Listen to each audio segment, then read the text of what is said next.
We're not claiming that the pyramids are 12,500 years old. What we're saying is that the pyramids speak of that very distant date. There's no doubt in my mind that the Egyptians were the inheritors of an ancient knowledge and wisdom. It's absurd to suggest, as Egyptologists do, that these monuments were the creation of the infancy of a civilization. There's a huge accumulated knowledge and wisdom expressed in these monuments. These monuments, to me, are the end of something, not the beginning of something.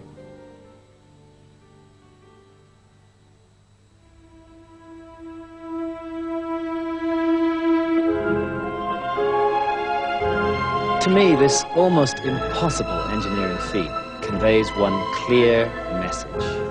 Speaking to us across the gulf of ages, what the ancients are saying is we were not fools. And we weren't simpletons dancing after superstitious priests. We will show you our knowledge and precision. We did nothing by chance. Take us seriously.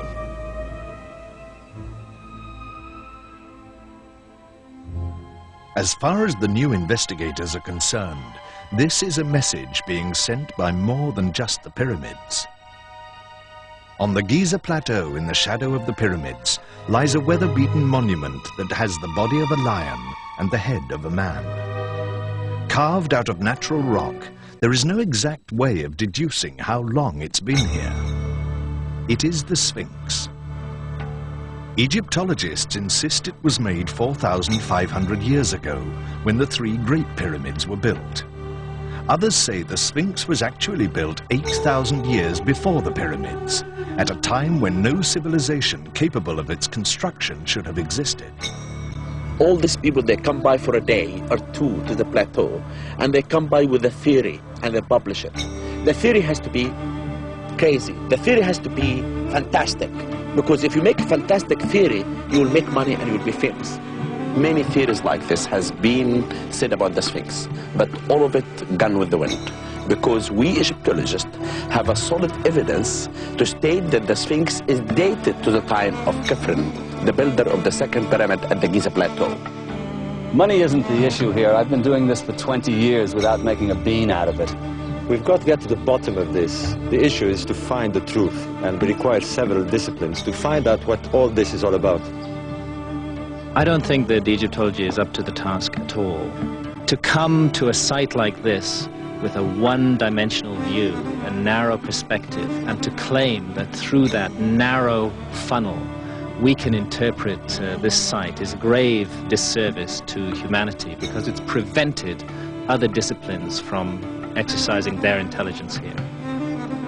Robert Bauval and Graham Hancock join forces with writer John A. West, and together they continue to question whether the Egyptologists' evidence really does add up, like the claim that the head of the Sphinx is a rendering of saffron.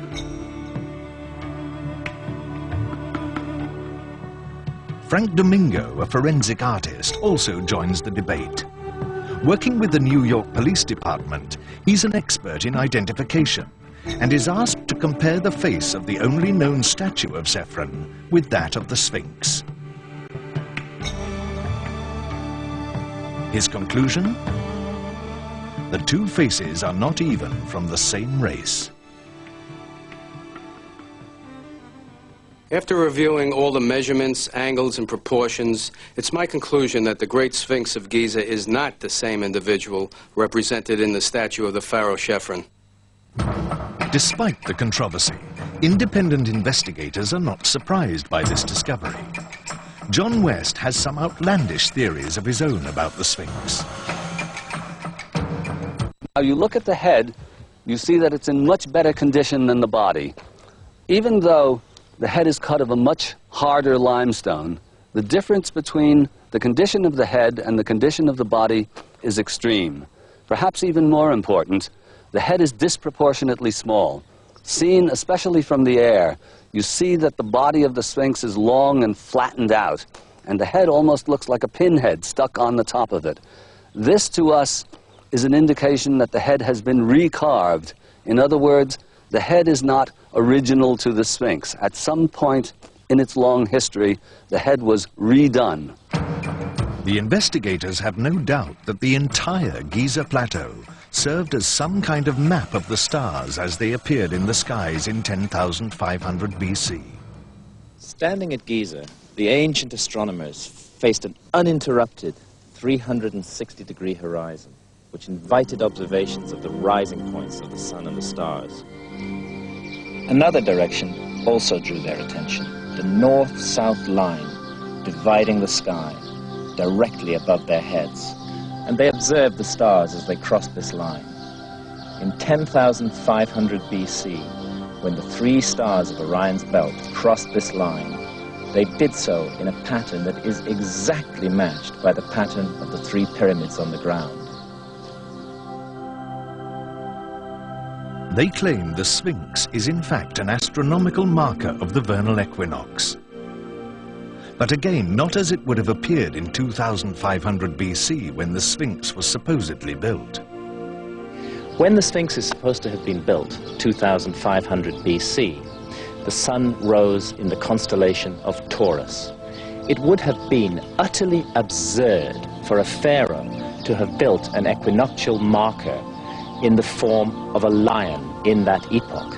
In fact, there's only one epoch when it would have been appropriate for the Sphinx to have been built in the form that it has. That was the age of Leo, beginning in the 11th millennium BC.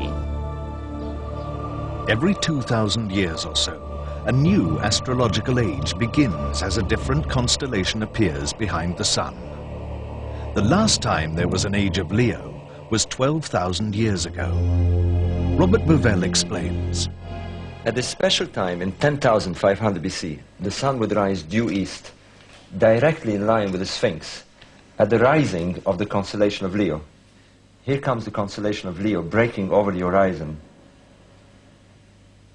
And here is the sun. So it's at this time, at the age of Leo, that the Sphinx would be gazing at its own image in the sky.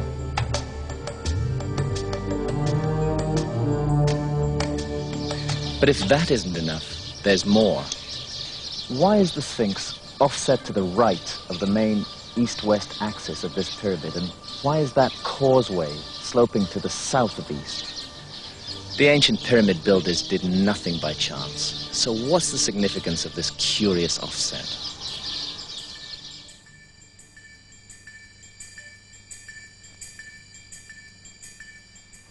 The computer has the answer. It shows us that this is the place where the sun would rise exactly in the direction of the causeway, 14 degrees to the right, in perfect alignment with the causeway. Now what do we have here? To the left is the constellation of Leo, and as we can see, it's half buried below the horizon, with its head and shoulders sticking out. And this is what they saw when they looked in the east, the sun rising along the direction of the causeway, and to the left, the Sphinx, half buried in the sand, with its head and shoulders sticking out of the sand, in the same way that the constellation of Leo would be seen rising over the horizon with its head and shoulders sticking over the horizon line.